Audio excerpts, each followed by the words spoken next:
سيدنا محمد وعلى آله وأصحابه أجمعين. اللهم صل على سيدنا محمد وعلى آل سيدنا محمد كما صليت على إبراهيم وعلى آل إبراهيم في العالمين إنك حميد مجيد. أعوذ بالله من الشيطان الرجيم. بسم الله الرحمن الرحيم. يا أيها النبي قل لأزواجك إن كنتن تردن الحياة الدنيا وزينتها فتعالين أمتعكن وأسرحكن سراحا جميلا وإن كنتن تردن الله ورسوله والدار الآخرة فإن الله أعد للمحسنات منكن أجرا عظيما. قال المؤلف والمفسر رحمه الله تعالى: أدام النفع بعلومه وعلومكم في الدارين آمين. إلى أن قال: وقال الإمام أحمد حدثنا أبو معاوية قال حدثنا الأعمش عن مسلم بن صبيح عن مسروق عن عائشة رضي الله تعالى عنها قالت: خيرنا رسول الله صلى الله عليه وسلم فاخترناه فلم يعدها علينا شيئا. اب امام احمد رحمۃ اللہ علیہ نے اس حدیث مبارک میں ذکر فرمایا ہے. بی بی عائشہ رضی اللہ تعالی عنہ فرماتی ہیں: خیرنا رسول اللہ صلی اللہ علیہ وسلم، حضور نے ہمیں اختیار دیا تھا کہ اگر چاہیں تو دنیا اور اس کی زینت کو اختیار کریں یا چاہیں تو فقر و فاقہ کی زندگی کے ساتھ اللہ کے رسول اور آخرت کو اختیار کریں. فاخترناہ، ہم نے اللہ کے رسول کو چن لیا. فلم یعدھا علینا شیئا، اس کے بعد دوبارہ پھر اس کی بات نہیں ہوئی. اخرجہ من حدیث الاعمش. وقال الامام احمد حدثنا ابو عامر عبد الملک بن عمرو قال حدثنا زكريا ابن اسحاق عن ابي الزبير عن جابر رضي الله تعالى عنه قال اقبل ابو بكر رضي الله تعالى عنه يستأذن رسول الله صلى الله عليه وسلم والناس ببابه جلوس والنبي صلى الله عليه وسلم جالس فلم يؤذن له. اب اس روایت مبارک میں حضرت جابر رضی اللہ تعالیٰ عنہ سے روایت ہے. وہ فرماتے ہیں کہ حضرت ابو بکر رضی اللہ تعالیٰ عنہ آئے حضور کی خدمت میں. اذن باریہ بھی چاہا کہ اجازت ملے تو ملاقات ہو. والناس ببابہ جلوس، اور لوگ جو تھے دروازے پہ جمع تھے. حضور پاک بھی تشریف فرماتے لیکن حضور نے اجازت نہ دی. ثم اقبل عمر رضی اللہ عنہ فاستأذن فلم یؤذن له. اس کے بعد حضرت عمر رضی اللہ تعالیٰ عنہ حاضر ہوئے، اجازت مانگی، حضور نے ملاقات کی اجازت نہ دی. ثم اذن لابی بکر وعمر رضی اللہ تعالیٰ عنہما. پھر کچھ دیر کے بعد میرے محبوب نے دونوں کو اجازت دے دی. حضرت ابی بکر، حضرت عمر رضی اللہ تعالیٰ عنہما کو اجازت دی. فدخل والنبي صلى الله عليه وسلم جالس وحوله نساءه وهو ساکت. حضور صلی اللہ علیہ وسلم کی خدمت میں یہ دونوں پیش ہوئے. حضرت ابو بکر، حضرت عمر داخل ہوئے. حضور پاک تشریف فرمائے. وحولہ نساءہ، اور آپ کے ارد گرد آپ کی ازواج مطہرات ہیں. وهو ساکت، اور حضور خاموش ہیں. فقال عمر رضی اللہ تعالی عنہ: لو کلم النبی صلی اللہ علیہ وسلم لعلہ یضحک. حضرت عمر رضی اللہ تعالیٰ عنہ فرماتے ہیں کہ میں نے جب حضور کو غمگین دیکھا تو میرے دل میں خیال آیا میں کوئی ایسی بات کروں جس سے حضور ہنس پڑے، حضور خوش ہو جائیں. فقال عمر رضی اللہ تعالی عنہ: یا رسول اللہ لو رأيت ابن زیورات عمر ساتنی النفقتان فوجعت عنقها. حضرت عمر رضی اللہ تعالیٰ عنہ نے عرض کیا کہ یا رسول اللہ، اگر آج زید کی بیٹی یعنی حضرت عمر کی بیوی، اگر آج بیوی مجھ سے نفقے کا سوال کرے، مجھ سے خرچہ مانگے تو میں اس کی گردن دبا دوں گا. فضحک النبی صلی اللہ علیہ وسلم، حضور ہنس پڑے. حتی ودت نواجدہ، حتیٰ کہ حضور پاک صلی اللہ علیہ وسلم اتنی ہنسے کہ آپ کے دانت مبارک جو تھے وہ بھی نظر آنے لگے. وقال هن حولی یسألنی النفقۃ. وقام ابو بکر رضی اللہ تعالی عنہ، حضور نے فرمایا تم تو اپنی بیوی کا گلا دبا دو گے، یہ دیکھو یہ سارا خرچہ مانگنے کے لیے بیٹھی ہیں. حضرت ابو بکر رضی اللہ تعالیٰ عنہ اٹھے الى عائشہ لیضربها. حضرت ابو بکر غصے میں اٹھے کہ اپنی بیٹی حضرت عائشہ کو ماریں. اور وقام عمر رضی اللہ تعالیٰ عنہ الى حفصہ کلاہما یقولان. اور حضرت عمر اپنی بیٹی کی طرف بڑھے کہ میں اپنی بیٹی کو سزا دوں کہ کیوں حضور کو تم پریشان کرتی ہو، کیوں نفقہ مانگتی ہو. آپ نے فرمایا کہ کلاہما تسألان النبی ما لیس عنده فنہاہما رسول اللہ صلی اللہ علیہ وسلم. دونوں نے غصے سے اپنی بیٹیوں کو مخاطب کیا کہ تم وہ چیز حضور سے مانگتی ہو جو حضور کے پاس نہیں ہے. حضور کے پاس نہیں ہے، اگر ہو تو آپ کو کیوں نہ دے دیں، جب نہیں ہے تو پھر کیوں تنگ کرتی ہو، صبر کرنا چاہیے. اب مارنے کا ارادہ کیا لیکن حضور نے منع کر دیا. آپ نے فرمایا ابو بکر عمر کچھ نہ کہو. وقلنا واللہ لا نصر رسول اللہ صلی اللہ علیہ وسلم بعد هذا المجلس ما ليس عنده.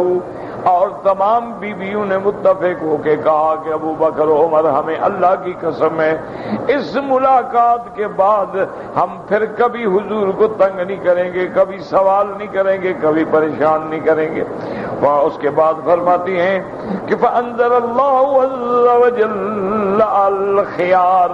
اللہ پاک نے قرآن کی یہ آیت نازل کر دی کہ میرا مدنی آپ بیویوں کو اختیار دے دیں کہ یا وہ دنیا اور اس کی زینت کو چن لیں یا اللہ کے رسول کو چن لیں. وبدا بعائشہ رضی اللہ تعالی عنہا، حضور سب سے پہلے بی بی عائشہ کے گھر میں آئے. فقال انی اذکر لک امرا. آپ نے فرمایا کہ میں تم سے ایک اہم بات کہنے والا ہوں لیکن میں چاہتا ہوں جواب نہ دینا جب تک والدین سے مشورہ نہ کر لو.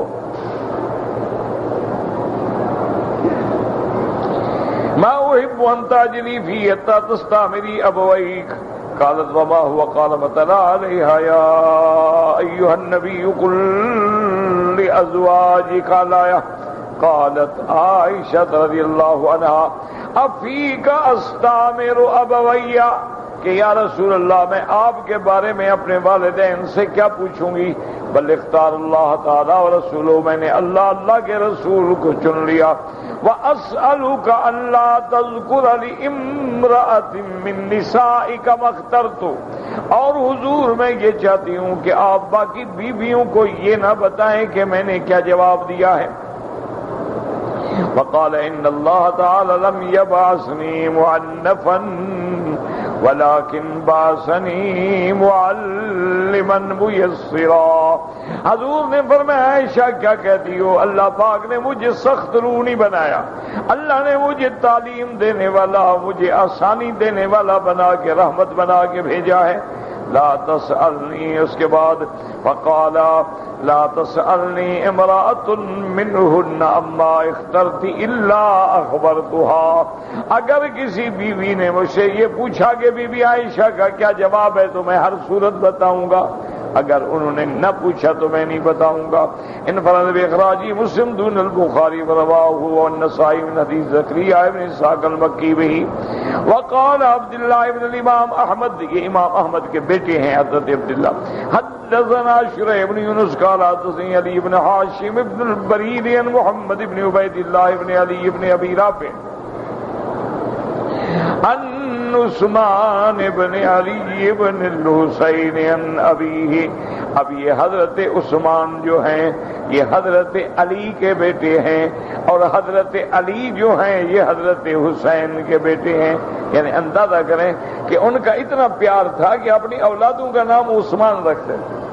یہ تو کہتی ہے نا کہ دشمنی تھی، لیکن آپ خود اندازہ فرمائیں کہ حضرت حسین کے بیٹے کا نام علی ہے، پھر علی کا جو بیٹا ہے ان کا نام عثمان ہے. تو یہ جو ہیں پوتے ہیں آپ کے. ان عثمان ابن علی ابن الحسین ان ابیہ ان علی رضی اللہ تعالی عنہ قال ان رسول اللہ خیر نساء والدنیا والآخرہ فلم یخیرہن الطلاق وہذا منقطع. اس سند میں یہ بھی آتا ہے کہ حضور پاک نے صلی اللہ علیہ وسلم نے اپنی بیویوں کو اختیار دیا تھا کہ یا وہ دنیا چن لیں یا آخرت چن لیں، لیکن طلاق کا اختیار نہیں تھا. لیکن یہ سند منقطع ہے. وقد روى عن الحسن وقتادة وغيرهما نحو ذلك ولا ظاهر الآية. لیکن یہ بات جو ہے قرآن کی آیت کے بھی خلاف ہے. آیت کے اندر صراحتاً موجود ہے فتعالینا، آؤ میرے پاس، امتعکن، میں کچھ تمہیں دے دوں، واسرحکن سراحا جمیلا، اور میں بہتر انداز میں تم کو چھوڑ دوں، یعنی طلاق دے دوں. اے اعطیکن حقوقکن واترک سراحکن. وقد اختلف العلماء فی جواز تزوج غیرہ لہن لو طلقہن علی قولین یصحہما نعم. اب اس میں بھی اختلاف ہے، کیا حضور کو ان کے بعد اگر طلاق دے دیتے تو اور بیویوں کی نکاح کی اجازت تھی یا نہیں؟ الصحہما نعم، صحیح قول یہ ہے کہ ہاں اجازت تھی. لو وقال اصل مقصود من السرائے، کیوں اگر یہ بات ہوتی اور حضور چھوڑ دیتے تو چھوڑنے کے بعد آپ کو اجازت تھی. قال اکرمہ کانتا تو یومئذ 9 نسوہ، اور اس وقت حضور کے پاس 9 بیویاں تھیں. 5 من قریش، 5 بیویاں قریش سے تھیں. عائشہ و حفصہ و ام حبیبہ و سعودہ و ام سلمہ رضی اللہ عنہن، وکانت تحتہ صفیہ بنت النذیریہ ومیمونۃ بنت الحارث الہلالیہ وزینب بنت جحش الاسدیہ وجویریۃ بنت الحارث المستلقیہ رضی اللہ عنہن وارضاہن اجمعین. یعنی اس وقت حضور کے گھر میں 9 بیویاں ہیں. 5 قریش سے تعلق رکھتی ہیں، جن میں بی بی عائشہ ہے، بی بی حفصہ ہے، بی بی ام حبیبہ، بی بی سودا، بی بی ام سلمہ ہیں، اور اس کے بعد بی بی صفیہ ہیں، یہ بنو نذیر سے ہیں. بی بی میمونہ ہیں، یہ ہلالیہ قبیلے سے ہیں. بی بی زینب ہے، یہ قبیلہ اسد سے ہیں. جویریہ ہیں، یہ بنو مستلق سے ہیں رضی اللہ عنہن وارضاہن اجمعین. یا نساء النبی من یأت منکن بفاحشۃ مبینۃ یضاعف لها العذاب ضعفین وَكَانَ ذَلِكَ عَلَى اللَّهِ يَسِيرًا. وَمَن يَقْنُتْ مِنكُنَّ لِلَّهِ وَرَسُولِهِ وَتَعْمَلْ صَالِحًا نُؤْتِهَا أَجْرَهَا مرتين وَأَعْتَدْنَا لَهَا رِزْقًا کریما. اب اس آیات میں اللہ نے ارشاد فرمایا ہے، پہلی آیات میں خیار ہے کہ اگر تم نے دنیا کی زینت رنگینیاں چاہیے تو پھر طلاق لینا، اور اگر اللہ کے رسول اور آخرت کو چننا ہے تو پھر صبر کرنا ہوگا، پھر تنگ دستی کی زندگی برداشت کرنی ہوگی، اور اللہ تعالی کی رضا پہ راضی رہنا ہوگا. اس کا بدلہ جو ہے وہ اللہ قیامت میں عطا فرمائے. اب ان آیات میں تنبیہ ہے حضور کی بیویوں کے. فرمایا یا نساء النبی من یأت منکن بفاحشۃ مبینۃ، اے حضور کی بیویاں، اگر تم میں سے کوئی بیوی کھلی غلطی کرے تو پھر یہ سمجھ لینا یضاف لہ العذاب ضعفین، ہم انہیں دگنا عذاب دیں گے۔ یعنی اگر کسی اور کے لیے مثال کے طور پہ 10 کوڑے ہیں تو پھر تمہارے لیے 20، اگر کسی کے لیے 1 سال ہے تمہارے لیے 2 سال۔ وَكَانَ ذَلِكَ عَلَى اللَّهِ يَسِيرًا، اللہ کے لیے کوئی مشکل نہیں، اللہ جس کو چاہے پکڑ لے۔ وَمَن يَقْنُتْ مِنكُنَّ لِلَّهِ وَرَسُولِهِ، اور جو اطاعت کرے اللہ کی، اللہ کے رسول کی، وَتَعْمَلْ صَالِحًا، عمل کرے بہتر، ان کے لیے پھر یہ بھی خوشخبری سن لو، نُؤْتِهَا أَجْرَهَا مَرَّتَيْن، پھر ہم ان کو اجر بھی دوہرا دیں گے۔ وَأَعْتَدْنَا لَهَا رِزْقًا كَرِيمًا، اور ہم نے ان کے لیے جنت میں سب سے اعلیٰ مقام مہیا کر رکھا ہے۔ تو اب ان آیات میں سمجھنے کی بات یہ ہے، اسی لیے علماء نے استدلال کیا ہے کہ ایک جاہل غلطی کرتا ہے اور ایک عالم غلطی کرتا ہے تو اس کو سزا زیادہ ملتی ہے۔ وہ جاہل ہے، اس کو تو پتہ نہیں تھا، لیکن ایک عالم ہے، وہ جانتا ہے اور اس کے بعد بھی گناہ کرتا ہے تو اس کے لیے سزا بھی زیادہ ہے۔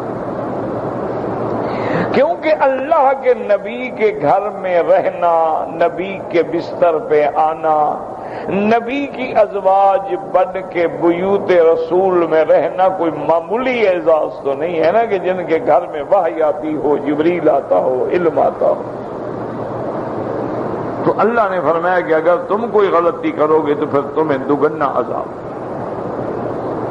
اور اسی طرح اگر تم اللہ کے رسول کی اطاعت کرو گی تو پھر تمہارا اجر بھی دگنا۔ یعنی ایک طرف تنبیہ ہے اور دوسری طرف انعام بھی ہے، اور یہ صرف حضور کی بیویوں کے لیے نہیں ہے، بلکہ اللہ نے قرآن میں بھی فرمایا اولئک یؤتون اجورہم مرتین۔ اسی طرح جو لوگ اہل کتاب تھے وہ اہل کتاب ہونے کے بعد پھر اسلام بھی لے آئے، تو پہلے اپنے نبی پہ ایمان لائے، تورات پہ لائے، پھر حضور پاک پہ بھی لائے، قرآن پہ لائے، تو ان کو بھی اللہ دوہرا اجر عطا فرماتے ہیں۔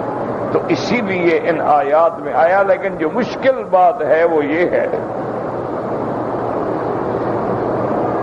کہ عام طور پر لفظ فاحشہ جو ہے یہ گناہ کے لیے استعمال ہوتا ہے، اور بلکہ نعوذ باللہ زنا کے لیے زیادہ استعمال ہوتا ہے۔ اللہ نے قرآن پاک میں دوسری جگہ فرمایا کہ وَلَا تَقْرَبُوا الزِّنَا، کہ لوگوں زنا کے قریب نہ جاؤ، کیونکہ انہو کان فاحشۃ، یہ بہت بڑا گناہ ہے،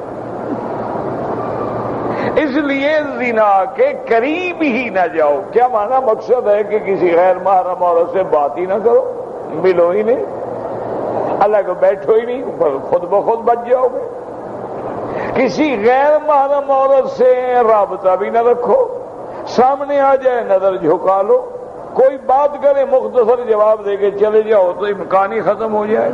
لیکن جب تم جاؤ گے، ملو گے، ہاتھ ملاؤ گے، کٹھے سیر پہ جاؤ گے، پکنک پہ جاؤ گے، لانگ ڈرائیو پہ جاؤ گے، بیچ پہ جاؤ گے، ہر قسم کے ہوٹلوں میں اور فنکشن میں اور پارٹیوں میں، تو پھر تو لازمی بات ہے کہ گناہ ہوگا۔ اسلام دور سے حد بندی کرتا ہے کہ حد کے قریب ہی نہ ہو، جب قریب نہیں آؤ گے تو اندر نہیں داخل ہو، سیدھی سی بات۔ لیکن جب آدمی اتنا فرینک ہو جائے، فری ہو جائے کہ ایک دوسرے کے ساتھ آ رہے ہیں، جا رہے ہیں، اور گھر میں فنکشن ہیں، پارٹیاں ہیں، اور ایک دوسرے کو کھانے کھلا رہے ہیں، مٹھائی کھلا رہے ہیں، کیا ہے جی کزن ہے، یہ فلان ہے، یہ فلان ہے، تو پھر تو اللہ کا عذاب آنا ہے۔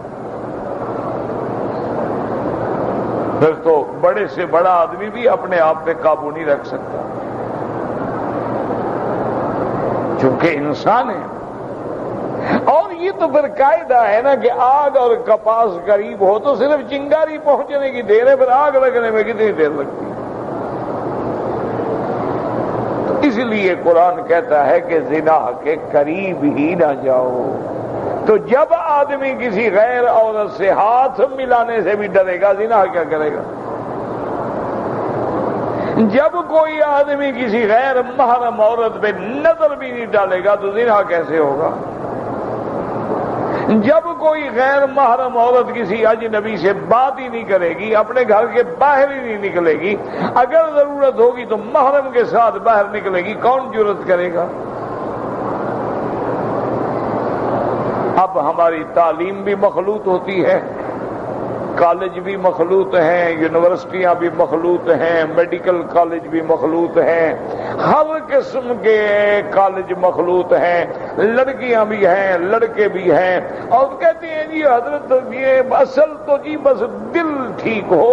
بھائی دل ٹھیک ہونے کا معنی یہ تو نہیں ہے کہ تم اپنے آپ کو آگ پہ بٹھاؤ اور کہو گرمی نہ آئے۔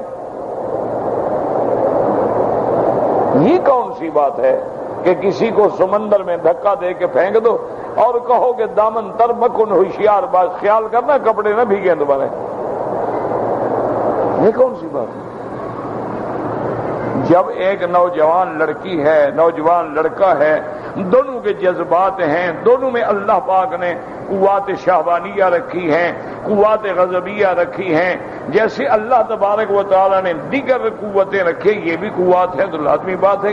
اسی لیے اسلام اختلاط سے منع کرتا ہے کہ غیر محرم پہ نظر ڈالنا بھی حرام، اور کسی غیر محرم عورت سے علیحدگی میں بیٹھ کے بات کرنا بھی حرام، تنہائی میں ملنا بھی حرام، بلکہ اگر ٹیلی فون پہ بھی بات کرے تو اللہ کا حکم ہے کہ کڑک کے جواب دو اور مختصر بات کر کے ختم کرو۔ فلا تخضعن بالقول، خبردار نرم لہجے میں بات نہ کرو۔ فَيَطْمَعَ الَّذِي فِي قَلْبِهِ مَرَضٌ، اگر تم نے نرم لہجے سے بات کی تو اگلے کے دل میں اگر کھوٹ ہے تو وہ سمجھ جائے گا کہ اچھا اتنا اچھی باتیں کر رہی ہے تو مانا ہے کہ کام چل سکتا ہے، پھر بات بڑھائے گا۔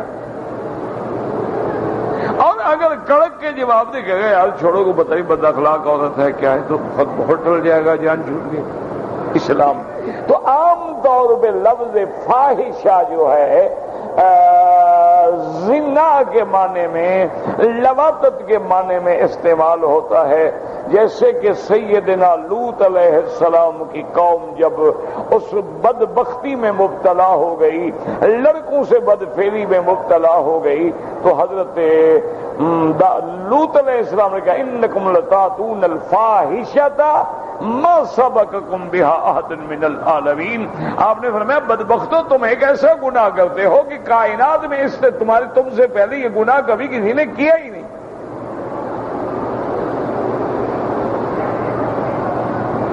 تو وہاں بھی لفظ فاحشہ ہے، بات کو سمجھیں، اور یہاں بھی لفظ فاحشہ ہے کہ یا نساء النبی من یأت منکن بفاحشۃ مبینۃ یضاعف لها العذاب، کہ اگر تم میں سے کسی نے فاحشہ کیا تو ہم عذاب دگنا دیں گے۔ اس لیے پھر دشمنان اہل بیت جو ہیں، دشمنان ازواج رسول جو ہیں، وہ ایسی آیتوں کا سہارا لے کر مسلمانوں کے دماغوں کو خراب کرتے ہیں کہ اگر نبی کی بیویاں پاک تھیں اور ان سے گناہ نہیں ہوتا تھا تو اللہ نے کیوں کہا کہ اگر تم سے گناہ ہوا تو ہم سزا دیں گے؟ اس کا منع ہے، اللہ جانتے تھے کہ ہو سکتا ہے۔ تو یاد رکھیں کہ اس کے بارے میں علماء نے دو جواب دیے ہیں۔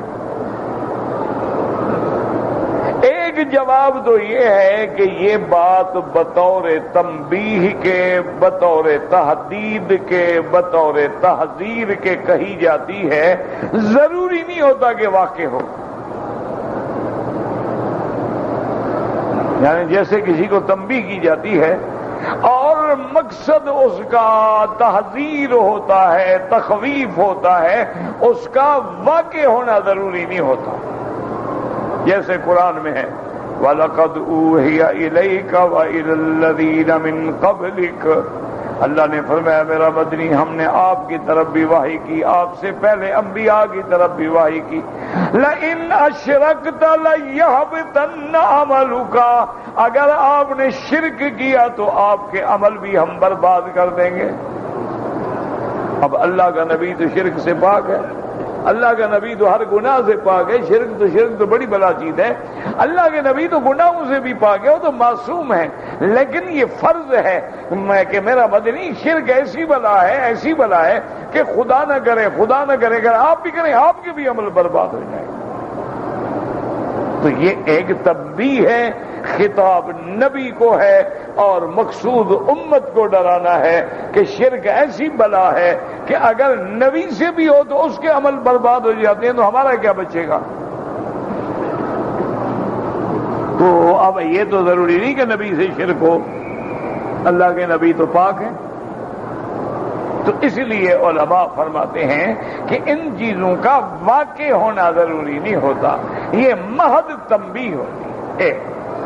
اور دوسرے علماء نے اور جواب دیا ہے، انہوں نے کہا خدا کے بندے فاحشہ کا معنی جو ہے صرف زنا کرنا یا بدفعلی لینا، یہ بات ہی غلط ہے.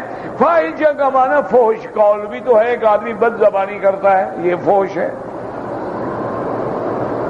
جیسے حضور نے فرمایا کہ المؤمن لا يكون لعانا ولا فحاشا، آپ نے فرمایا اللہ کا جو مومن ہے نا وہ کبھی لوگوں کو لعنت کرنے والا نہیں ہوتا کہ اس پہ لعنت اس کو گالی. فرمایا نہ وہ فحش گو ہوتا ہے کہ لوگوں سے بکواس کرتا پھرے، کسی کی بہن، کسی کی ماں، کسی کو کتا کہا، کسی کو کچھ کہا. یہ مومن کی شان ہی نہیں. ولا بذین، اور نہ مومن گرے پڑے اخلاق کا آدمی ہوتا ہے، اپنی عزت کو محفوظ رکھتا ہے، بات کرے طریقے سے کرے، جواب دینا ہے طریقے سے دو. تو اس لیے علماء نے فرمایا کہ یہ ضروری نہیں ہوتا کہ ایک لفظ جو ہے ہمیشہ ایک معنی میں استعمال ہو، اور کبھی لفظ مباشرت جو ہے جمع کے معنی میں استعمال ہوتا ہے.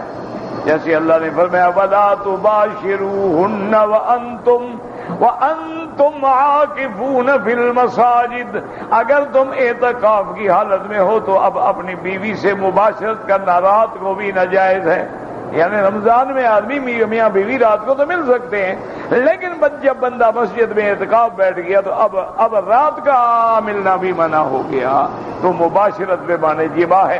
اور بی بی عائشہ فرماتی ہے کان یباشرنی وانا حائض، کہ حضور مجھ سے مباشرت کرتے تھے اور میں حیض میں ہوتی تھی. تو وہاں جمع مراد نہیں، معنی یہ ہے کہ حضور میرے ساتھ لیٹ جاتے تھے، ایک بستر پہ سو جاتے تھے، میرا بدن حضور کے بدن سے لگتا تھا. یہ معنی جمع میں نہیں، یہاں مباشرت کا ہے التقال جسد بالجسد، یہاں مراد جمع نہیں ہے. تو ایک لفظ کے کئی معنی ہوتے ہیں. جیسے لفظ عین ہے، یاد رکھو عین کا معنی آنکھ ہے. اسی طرح عین کا معنی نہر ہے، چشمہ ہے. اسی طرح عین کا معنی سورج ہے. اسی طرح عین کا معنی جاسوس ہے، جو لوگوں کی جاسوسیاں کرتے ہیں. اسی طرح عین کا معنی یہ گھٹنے کی ہڈی ہے. تو لفظ تو عین ہے. اب آگے پیچھے ہم دیکھیں گے کہ آگے پیچھے کیا ہے. آگے پیچھے یہ ہے کہ اگر آئے گا کہ اذا طلعت العین، ہم کہیں گے سورج مراد ہے. اذا جرت العین، ہم کہیں گے چشمہ مراد ہے. اذا انکسرت العین، ہم کہیں گے بھی ہڈی ٹوٹ گئی ہے، سورج نکل آیا ہے. تو سیاق سباق کیا تھا کہ بی انہیں حضور سے خرچہ مانگا، حضور کو تنگ کیا. تو اللہ نے تنبیہ کر دی کہ خبردار آئندہ اگر آپ لوگوں کی زبان سے کوئی ایسی بات بھی نکلی تو پھر ہم آپ کو دگنا عذاب دیں گے. اس دفعہ تو ہم نے رعایت کر دی ہے نا، اللہ کو چننا ہے چن لو، دنیا چننی چن لو. آپ لوگوں نے اللہ رسول کو چن لیا، اب چن لیا ہے تو آئندہ خبردار خیال رکھنا کبھی کہ آپ کی زبان سے کوئی ایسا لفظ نہ نکلے جو میرے مدنی پاک کی شان کے خلاف ہو، یا آپ کو تنگ کیا جائے، یا آپ کو پریشان کیا جائے، اس لیے تنبیہ آ گئی۔ تو اس میں لفظ فاحشہ سے گھبرانے کا کوئی مسئلہ ہی نہیں۔ اچھا دوسرا، خود قرآن پہ غور کریں، اللہ کا کلام ہے نا، قرآن میں خود جواب موجود ہے۔ قرآن کی آیات میں غور فرمایا، یا نساء النبی من یات منکن بفاحشۃ مبینۃ، اے میری نبی کی بیویوں، اگر تم میں سے کوئی فاحشہ مبینہ کھلی غلطی، تو فاحشہ تو جو کرتا ہے چھپ چھپ کے کرتا ہے، کھول کے تھوڑا کرتا ہے۔ اگر فاحشہ سے مراد زنا ہے، زنا تو چوری کیا جاتا ہے، چھپ چھپ کے کیا جاتا ہے، کھل کے کیا ہوا؟ تو لفظ مبینہ نے بتا دیا کہ یہاں فاحشہ سے مراد زنا نہیں ہے، بلکہ سوء اخلاق ہے، سوء خلق ہے، کہ کبھی آدمی غصے میں آ جائے نا، بیوی پر شروع ہو جاتی ہے، کوئی سن رہا ہے نہیں سن رہا ہے، سارا محلہ سن رہا ہے، وہ اپنا شروع ہو جاتی ہے۔ عورت ہے نا، عورت اپنے جذبات پہ کنٹرول نہیں رکھ سکتی ہے، اسی لیے ہے نا کہ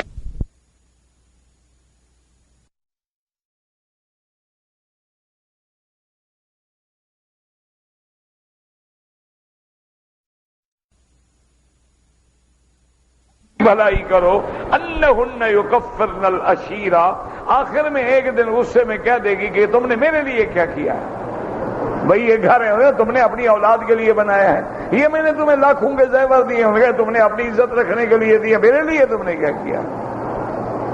تو یہ عورت کی فطرت ہے، اس کے لیے آدمی الٹا بھی لٹک جائے نا، اس نے ناشکری ضرور کرنی ہے۔ جو مر دیا ہے کر لو، عورت عورت ہوتی ہے نا۔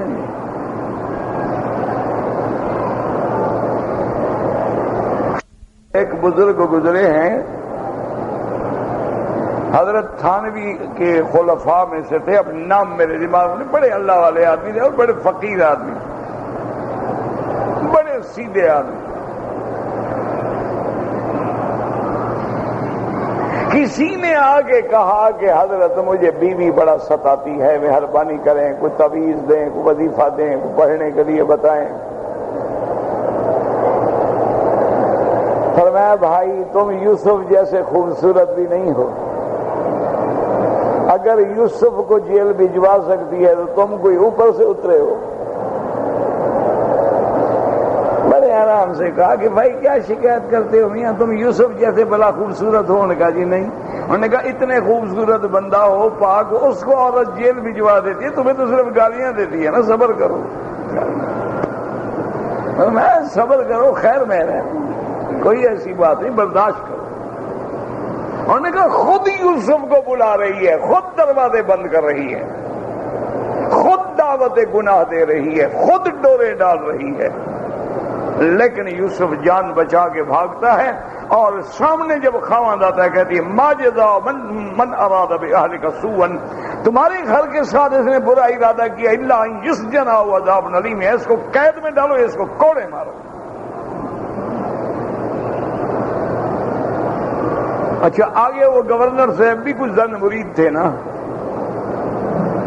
زن مرید لوگ ہوتے ہیں نا کہ باہر نکلے گا تو مونچھوں پہ ہاتھ، اندر جائیں بھیگی بلی، زن مرید یہ خانگی ہے سب کی، باہر باہر چار دیواری کے اندر، نہ کوئی مولوی بڑا ہے نہ پیر بڑا ہے۔ بات صرف اتنا ہے کہ میں چھوٹا آدمی ہوں، اپنی باتیں کہہ دیتا ہوں، بڑے لوگ مانتے نہیں، ورنہ حال سب کا خراب ہے۔ میں چونکہ چھوٹا آدمی ہوں، ایک طالب آدمی ہوں، میں اپنا عیب ثواب آپ لوگوں کے سامنے رکھ لیتا ہوں، وہ بڑے لوگ ہیں اپنی بے عزتی کیسے کریں، ویسے اندر حال سب کا خراب ہے۔ اتنا پیر میں بھی ہوں، اتنا آنکھیں اللہ نے مجھے بھی دی۔ میرا خیال یہ ہے 1% گھرانے نہیں ہوں گے جن کے گھر میں صالحہ بیوی ہو، 1% کوئی خوش نصیب ہوگا، ورنہ اولاد ہو گئی، کوئی اولاد کی وجہ سے جکڑی ہوئی ہے، کوئی پیسوں کی وجہ سے جکڑی ہوئی ہے، کسی کا پیچھے باپ دادا مر گیا، بھائی بہن نہیں چاہتے ہیں، کہاں جائے کہاں دفع ہو پڑی ہے، ورنہ موقع ملے تو انشاءاللہ زبان سے تیرا اگلا پچھلا دھو ڈالے، تیرا سارے نسل کو شروع ہو جائے۔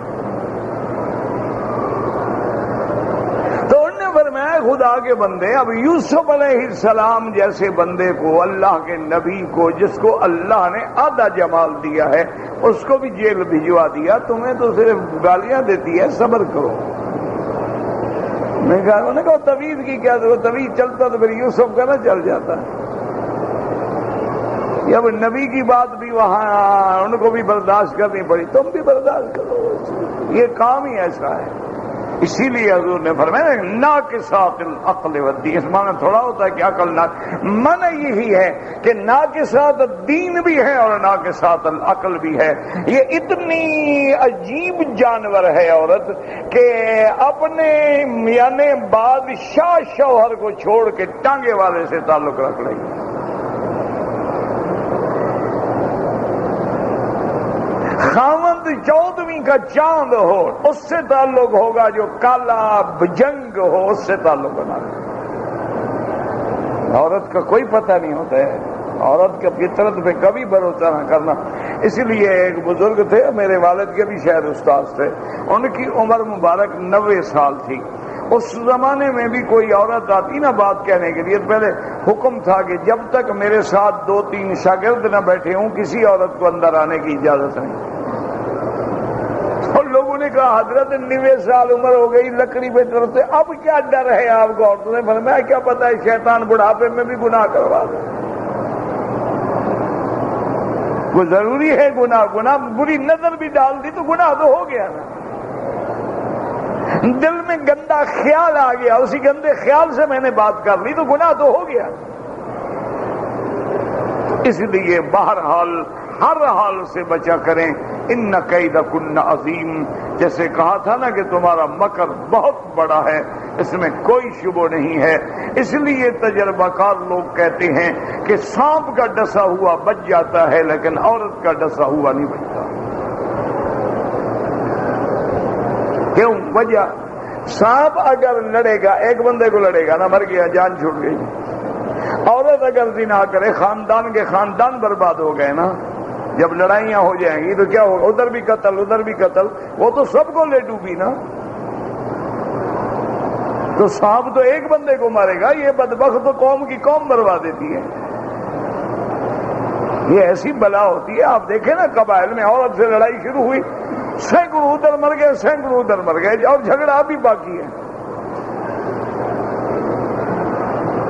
تو اس لیے یاد رکھیں کہ یہاں مراد گناہ نہیں ہے، یہاں مراد ہے کہ میرے نبی کے سامنے آئندہ کوئی اونچی بات بھی نہیں کہنی ہے۔ اسی مفسر کہتے ہیں قول تعالی وعید النساء، نبی صلی اللہ علیہ وسلم اللہ نصیحت فرماتے ہیں، اللہ یقتل اللہ ورسولہ والدار الآخرہ، جنہوں نے اللہ کے رسول اور آخرت کو چن لیا، واستقر امرہن تحت رسول اللہ، اب وہ ہمیشہ کے لیے حضور کی بیویاں بن گئی۔ فناسب ان یخبرہن بحکمہن وتخصیصہن دون سائر النساء، اس لیے اللہ نے تنبیہ کی کہ باقی عورتوں کے علاوہ تمہارا حال الگ ہے، تم میرے مدنی محمد مصطفیٰ کی بیویاں ہو۔ بِأَيْ مَن يَأْتِ مِنْهُنَّ بِفَاحِشَةٍ مُبَيِّنَةٍ، قال ابن عباس رضی اللہ تعالیٰ عنہ شذ سوء الخلق، فاحشہ سے مراد کیا ہے؟ بدخلقی، جھگڑا، فلا کل تقدیر فهو شرط، اور مفسر فرماتا ہے چاہے کوئی معنی بھی کرو تو جملہ شرطیہ ہے، اور جب جملہ شرطیہ ہو تو اس کا واقع ہونا ضروری نہیں ہوتا۔ وَلَقَدْ أُوحِيَ إِلَيْكَ وَإِلَّذِينَ مِن قَبْلِكَ لَئِنْ أَشْرَكْتَ لَيَحْبَطَنَّ عَمَلُكَ وَلَوْ أَشْرَكُوا لَحَبِطَ عَنْهُم مَّا كَانُوا يَعْمَلُونَ قُلْ إِن كَانَ لِلرَّحْمَٰنِ وَلَدٌ فَأَنَا أَوَّلُ الْعَابِدِينَ۔ اب اللہ کے لیے بیٹا تو نہیں ہے نا، تو جملہ شرطیہ ہو تو اس کا واقع ہونا ضروری نہیں ہوتا۔ لو اراد اللہ ان يتخذ ولدا لاصطفى مما يخلق ما يشاء سبحانه هو الواحد القهار۔ فلما كانت محلته رفية الناس ان يذنب الوقع من مغلظ صيانة لجنابهن وحجابهن الرفيع، چونکہ ان کا مقام بڑا بلند تھا، وہ حضور کی بیویاں تھیں، وہ امہات المؤمنین تھیں، وہ ازواج النبی المصطفیٰ تھی، تو لازم تھا کہ ان کو تنبیہ کر دی جائے تاکہ وہ حفاظت سے رہیں۔ يضاعف لها العذاب. العذاب فی الضعفین، ضعفین کا معنی ہے دنیا میں بھی اور آخرت میں بھی. ان ابن ابی نجیح مجھے وقان ذلك اللہ یسیر انسان حینا ثم ذکر عدلہ وفضلہ. اس کے بعد اللہ اپنا فضل بیان فرماتی ہیں. وَمَن يَقْنُتْ مِنكُنَّ لِلَّهِ وَرَسُولِهِ أَيْ تُطِعِ اللَّهَ وَرَسُولَهُ وَتَسْتَجِبْ نُؤْتِهَا أَجْرَهَا مَرَّتَيْنِ وَأَعْتَدْنَا لَهَا رِزْقًا کریما. اے بالجنتی، جنت میں ایسا مقام ملے گا جو کسی کو نہیں ملے گا، کیونکہ حضور کی بیویاں حضور کے ساتھ ہوں گی اور سب سے اعلیٰ مقام جو ہے وہ حضرت محمد مصطفیٰ کا ہوگا. فإنهن في منازل رسول اللہ، کیونکہ یہ حضور کے گھروں میں ہوں گی. فی اعلی علیین فوق منازل جمیع الخلائق الرسیۃ التي اقربنا الجنت الى العرش. اس طرح مؤرخین نے ایک واقعہ لکھا ہے، اس کی صحت کا تو اللہ کو علم ہے، کیوں حدیث تو ہے نہیں، ہے تاریخی قصہ. کہتی ہیں کہ بی بی سیدہ فاطمہ الزہرا رضی اللہ عنہا اور بی بی سیدہ عائشہ کے درمیان میں ایک دفعہ محبت کے انداز میں بات ہوئی تو بی بی فاطمہ نے فرمایا کہ اماں عائشہ، اس میں کوئی شک نہیں کہ تیرا بڑا شان ہے، زوج رسول ہے، امہات المومنین ہے، لیکن میرا مرتبہ تجھ سے بڑا ہے. تو بی بی عائشہ نے کہا کیسے؟ انہوں نے کہا کہ تم جتنا بھی اونچا شان بنا لو، آخر بنت ابی بکر ابو بکر کی بیٹی ہو نا، لیکن میں تو بنت محمد مصطفیٰ ہوں، میں تو محمد رسول اللہ کی بیٹی ہوں، تو ابو بکر کی بیٹی کیسے مقابلہ کر سکتی ہے؟ تو بی بی عائشہ بڑی عالمہ تھی، بڑی ذکیہ تھی. اس نے کہا اماں فاطمہ تیرے شان سے مجھے انکار نہیں ہے، لیکن تم یہ دنیا کا فیصلہ کر رہی ہو، آخرت پر تم نے نظر نہیں ڈالی. جب قیامت ہوگی، حشر ہوگا، میدان حشر ہوگا، تم علی کے گھر جاؤ گی، میں تو محمد کے گھر جاؤں گی. تو کہاں علی کا گھر اور کہاں محمد مصطفیٰ کا گھر، کون مقابلہ کر سکتا ہے؟ ہاں تو بہت محبت تھی نا آپس میں. اسی لیے میں نے بتایا نا کہ دیکھیں حضرت اہل بیت ہیں لیکن اپنی اولادوں کے نام صحابہ والے رکھتے ہیں، صحابہ ہیں اپنی اولادوں کے نام اہل بیت والے رکھتے ہیں.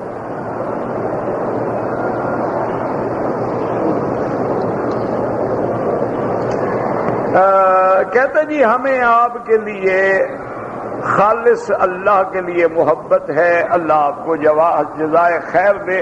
حدیث میں آتا ہے کہ جب کوئی آدمی یہ کہے کہ میں آپ سے محبت کرتا ہوں تو اس کو کہنا چاہیے کہ احبک اللہ کما احببتنا، اللہ تمہیں اپنا محبوب بنائے جیسے تم نے ہمیں محبت کے لیے چنا ہے، کیونکہ یہ محبت اللہ کے لیے ہے.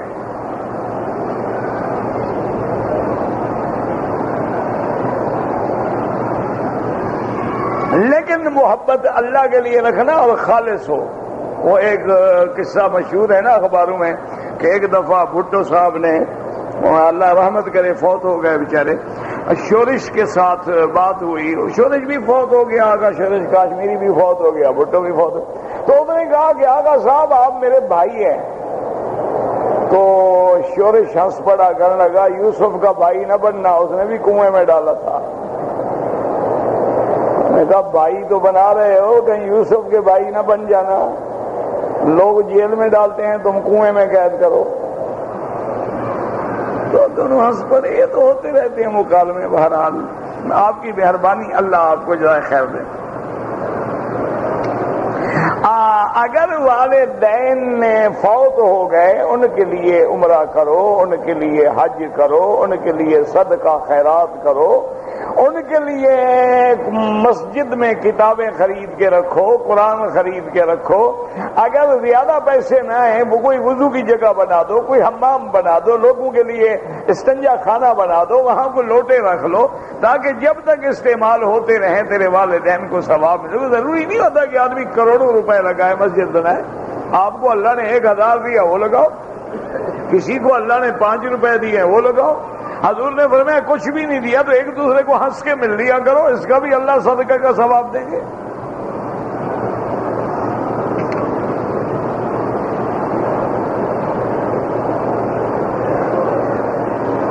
بہرحال عمرے والوں کے لیے طواف الوداع واجب نہیں ہے.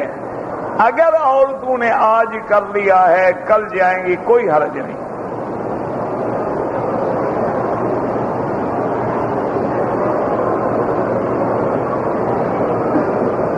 اگر آدمی نے اپنی بیوی کو 3 طلاق دے دی ہیں پھر بھی وہ بیوی کے ساتھ رہتا ہے، احناف کے نزدیک طلاق مغلظہ ہے، اس کے ساتھ رہتا ہے تو اب زنا ہوگا اور اولاد بھی زنا ہوگی.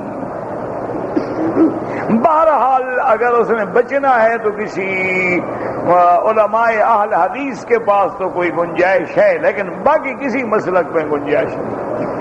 ان سے فتویٰ لے لیں، جا کے فتویٰ لے لیں دارالافتاء سے یا کسی اہل حدیث عالم سے، تاکہ تم اپنی جان تو بچاؤ نا. پھر قیامت میں فتوے دینے والے پر اثر آئے گا. نہیں میں مذاق نہیں کر رہا، ابھی میں جو غلط فتویٰ دوں گا تو میں بھی تو پکڑا جاؤں گا نا. بہرحال احناف کے نزدیک کوئی گنجائش نہیں کہ 3 طلاقیں 3 ہیں. وہ کہتے ہیں جب عدت گزر جائے یہ عورت اپنی مرضی سے دوسری جگہ شادی کرے. یہ نہیں کہ کرائے والا شوہر لے آؤ کہ ایک رات کے لیے حلال کر دے.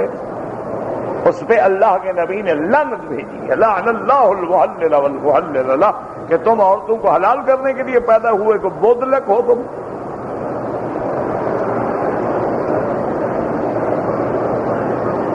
باقی ملنا جلنا تو کافروں سے جائز ہے، اس سے کیوں جائز نہیں؟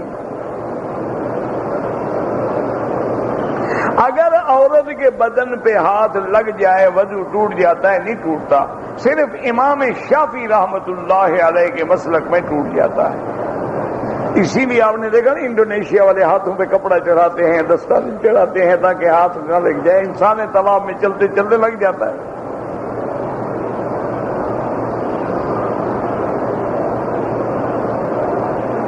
اگر آدمی اپنی رانوں میں تیل لگا لے کیونکہ چلنے سے مسل پڑتے ہیں جائز ہے، وضو شدو نہیں ٹوٹتا. ویسے تیرا وضو کمزور ہو تو مجھے پتہ نہیں. کہتے ہیں جی کہ حجر اسود پہ بڑے غیر مہذب انداز میں بوسہ دیتے ہیں. کون ہے بوسہ دینے والے؟ مسلمان ہے یا کوئی اور قوم ہے؟ تو مسلمان خود تہذیب سیکھو. ہر بات گورنمنٹ ڈنڈے سے سکھائے. تم خود تہذیب سیکھو، خود لائن میں آ جاؤ، ایک دوسرے کو دھکا نہ دو، بات ختم ہو گئی. تم تو نماز ہی وہیں شروع کر دیتے ہو. سارا طواف رک جائے کھڑے ہیں نماز پڑھ رہے ہیں، کھڑے آپس میں قصہ کر رہے ہیں.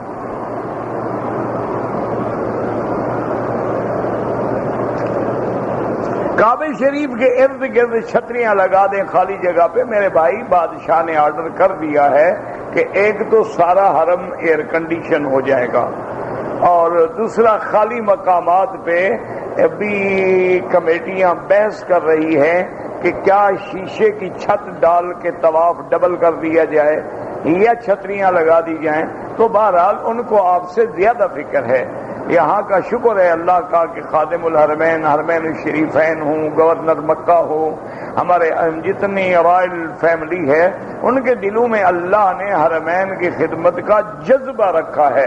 وہ جب بھی آتے ہیں تو کوئی نہ کوئی خدمت کا حکم دے جاتے ہیں، یہ کرو یہ کرو یہ کرو. یہ دیکھا نہیں سب باہر بلڈنگیں کیوں بن رہی ہیں؟ کہ عمرے کے لوگ بڑھ رہے ہیں. اگر بلڈنگیں ایسے نہیں بنائیں گے لوگ کہاں رہیں گے؟ اگر وہ چاہیں مثلا یہاں سے 10 میل دور ایک سٹی بنا دیں، لیکن آپ نماز پہ کیسے آئیں گے؟ تو یہ ساری آپ کے لیے خدمت ہو رہی ہے.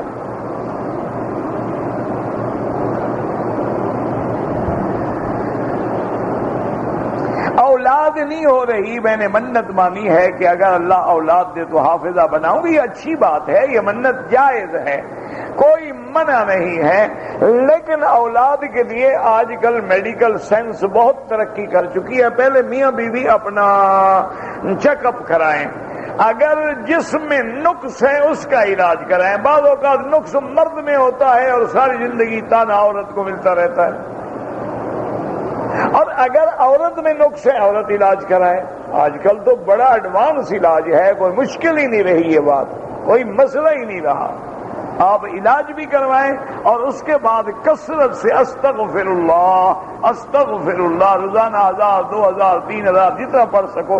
انشاءاللہ اللہ کا قرآن میں فرمان ہے یمددکم باموال وبنین، استغفار کرنے والوں کا مال بھی ہم بڑھا دیتے ہیں، اولاد بھی بڑھا دیتے ہیں.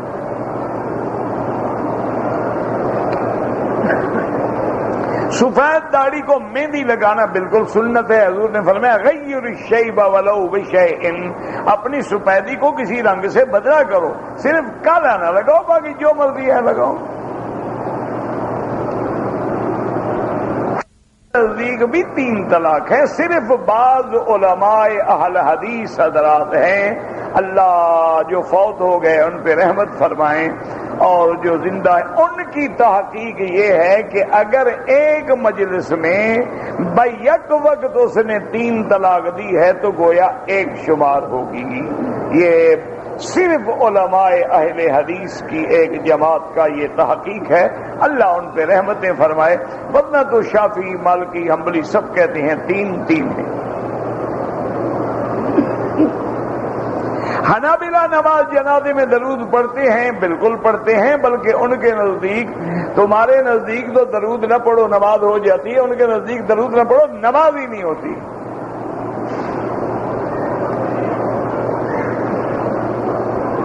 حنابلہ کے نزدیک اگر فاتحہ مقتدی نہ پڑھے، بالکل ان کا مسئلہ یہی ہے حنابلہ کے نزدیک کہ جتنی نمازیں جہری ہیں مقتدی امام کی قرات سن رہا ہے تو فاتحہ نہ پڑھے، ان کا تو مسئلہ یہی ہے. تو 3 نمازوں میں تو ہمارے ساتھ آ گئے نا، فجر مغرب عشاء میں. اور باقی میں بھی لکھا یستحب، مستحب ہے.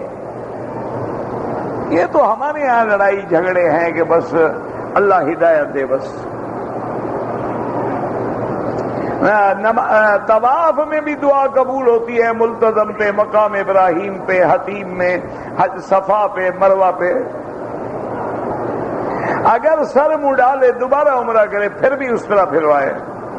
عمرہ ایک کے لیے، یہ نہیں کہ ایک عمرہ کر کے پوری حضور کی امت کو دے دو.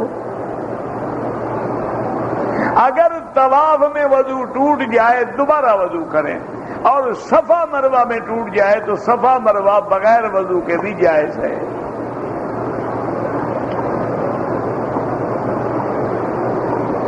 کہتے جی میں جب بھی کسی عورت کو دیکھتا ہوں تو میری نیت جو ہے وہ خراب ہو جاتی ہے، تو تمہارے گھر والوں کو بھی کوئی دیکھے گا تو انشاءاللہ ان کی بھی خراب ہوگی. یہ تو کہتا ہے کہ جو من زنا زنیا، جو زنا کرے اس کے گھر والوں سے ہوتا ہے. اصولی بات ہے. جب نظر ڈالو سوچ لو کہ یہ میری بیٹی پر بھی کوئی نظر ڈال سکتا ہے، میری بہن پہ بھی ڈال سکتا ہے، اس وقت انشاءاللہ پھر نیت ٹھیک ہو جائے گی.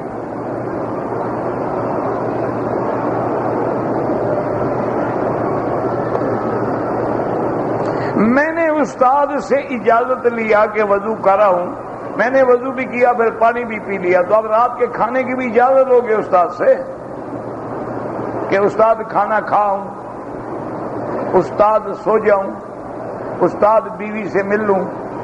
پھر استاد نہ ہوا عذاب میں آ گیا استاد تو صرف تمہیں اجازت دینے کے لیے بیٹھا رہے.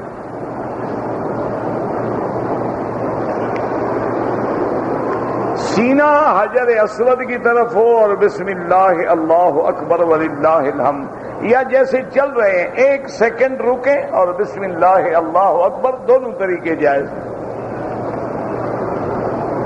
لیکن جب شروع کریں تو سینہ ہر حال میں حجر اسود کی طرف، جب ختم کریں تو ہر حال میں حجر اسود کی طرف.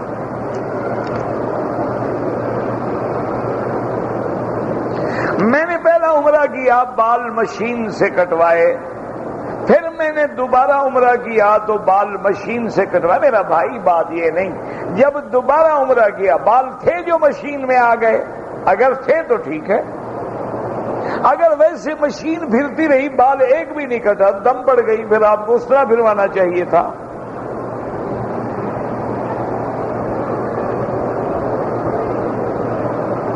کسی آدمی نے میرے اوپر تویز کر دیا ہے، یہ بالکل پہلی بات تو یاد رکھو کہ 101% یہ جھوٹ ہوتا ہے. اگر ان کے تویدوں سے لوگ ہلاک ہو سکتے ہیں، یہ یہودیوں پہ کیوں توید نہیں کرتے؟ کافروں کے خلاف ان کے توید مسلمانوں کے خلاف چلتے ہیں۔ یہ میرا بھائی محض وہم ہے اور سائیکولوجیکل افیکٹ ہے، تیرے دماغ میں ایک بات بچھا دی، توید ہو گیا، توید ہو گیا، کالا جادو ہو گیا، پیلا ہو گیا، نیلا ہو گیا، کچھ نہیں ہوتا، سب جھوٹ ہے، تمہارے دل دماغ میں ایک وہم بیٹھا ہوا ہے۔ سورۃ البقرہ پڑھا کرو، انشاءاللہ سب شیطان بھاگ جائیں گے۔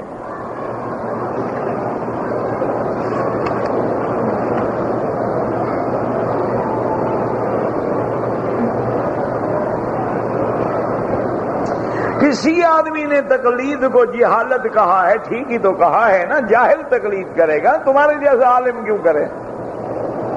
تقلید تو جاہل کرتا ہے، عالم کو کیا ضرورت ہے؟ فَاسْأَلُوا أَهْلَ الذِّكْرِ إِن كُنتُمْ لَا تَعْلَمُونَ، مسئلہ نہیں آئے گا تو پوچھو گے نا۔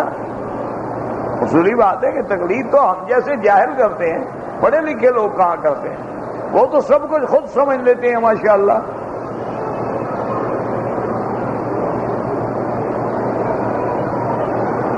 ویسے ایک بات یاد رکھو کہ اللہ نے جو ہمیں حکم دیا ہے کہ اہدنا الصراط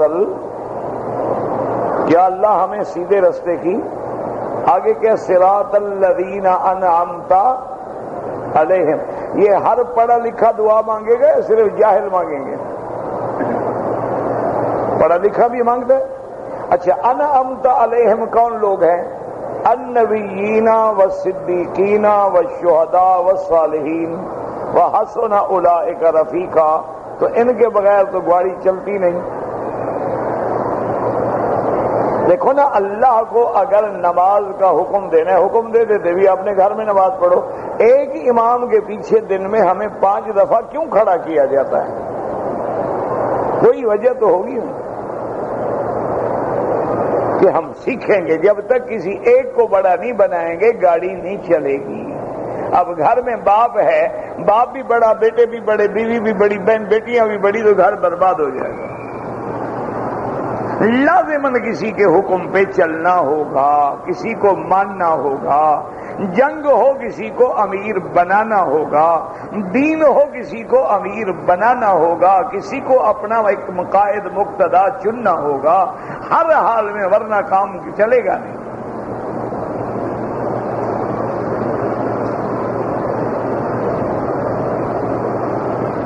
عائشہ سے عمرہ ہو سکتا ہے، میقات نہیں ہے، وہ ہل ہے، میقات تو مدینہ منورہ ہے۔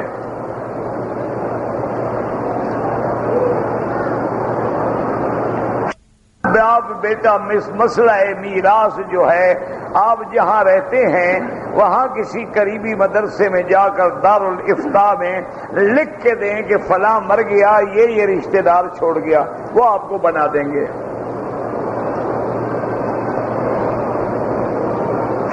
آپ نے جو حیض کو روکنے کے لیے دوائیاں کھائی ہیں نا، کبھی کبھی یہ دوائیں عذاب بن جاتی ہیں، نہ آتا ہے نہ رکتا ہے۔ بہرحال 10 دن سے زیادہ حیض نہیں ہوتا، 10 دن گزر گئے، اب بھی اگر بلیڈنگ ہو رہی ہے تو حیض نہیں، بیماری ہے، غسل کرو، نماز پڑھو، سب کچھ کرو۔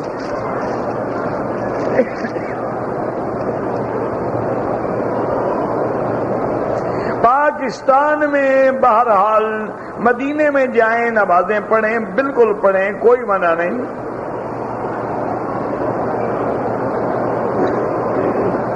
نماز کی نقاب پہنے ہوئے عورت نے پڑھ لی، بالکل ہو جاتی ہے، قالین پہ ہو جاتی ہے، تو برقع کپڑے پہ سجدہ آ گیا تو کیا ہو جائے گا؟ کیا بلیچ کرنا گناہ ہے؟ پہلے تو مجھے بلیچ بتلائیں، سکھائیں، پھر مسئلہ بتاؤں نا۔ حیض میں مسجد نبوی میں آ سکتی ہے؟ بالکل نہیں آ سکتی ہے۔ پہلے مجھے بلیچنگ سکھائیں، پھر میں بتاؤں گا حلال ہے یا حرام ہے۔ کہتے ہیں کہ تبلیغ صرف کافروں کو کی جائے، تو جہاں جہاں یا ایھا الذین آمنوا ہے وہ قرآن سے نکال لیں۔ کہ اگر تبلیغ صرف کافروں کو ہے، کنتم خیر امۃ اخرجت للناس تأمرون بالمعروف، ساری مخلوق ہے، صرف وہ کافر، یہ کہاں لکھا ہوا ہے؟ یہ تو بغض باطن ہوتا ہے کہ کسی کو اور جی کافروں میں تبلیغ کیوں نہیں کرتے؟ چلو کافروں میں تم کر لو، مسلمانوں میں ان کو کرنے دو۔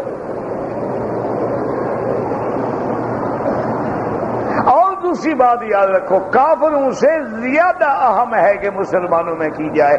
اللہ کے نبی کافروں کو تبلیغ کر رہے تھے جب صحابی آئے اور اللہ ناراض ہو گئے کہ عبس وتولی ان جاءہ الاعمی، کہ میرا مدنی میرا نابینا آیا، تم نے کیوں منہ پھیرا ہے؟